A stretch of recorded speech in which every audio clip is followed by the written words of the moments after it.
একদিন ভোরে পাখির ডাক আর রোদের আলোয় জেগে উঠল সবুজ জঙ্গল। গাছে গাছে পাখিরা গান গাইছে, আর এক কণে খেলছে এক দুষ্টু বানর আর এক দয়ালু মুরগি। তারা খুব ভালো বন্ধু। সকাল সকাল তারা খেলা আর গল্পে মেতে উঠল। আহা, কি সুন্দর সেই জঙ্গলের সকাল! একদিন হঠাৎ মুরগি পারল একটা ঝকমকে সোনার ডিম। মুরগি তো অবাক। সোনার ডিম দেখে লোভে পড়ে গেল বানর।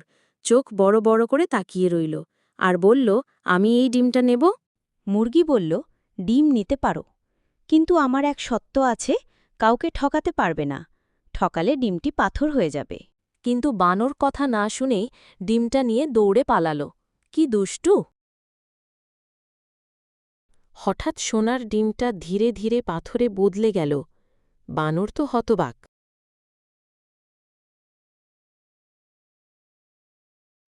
বানর লজ্জা পেয়ে ফিরে এলো মুরগির কাছে।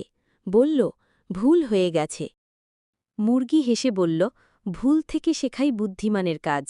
তারপর থেকে ওরা সবাইকে সাহায্য করে।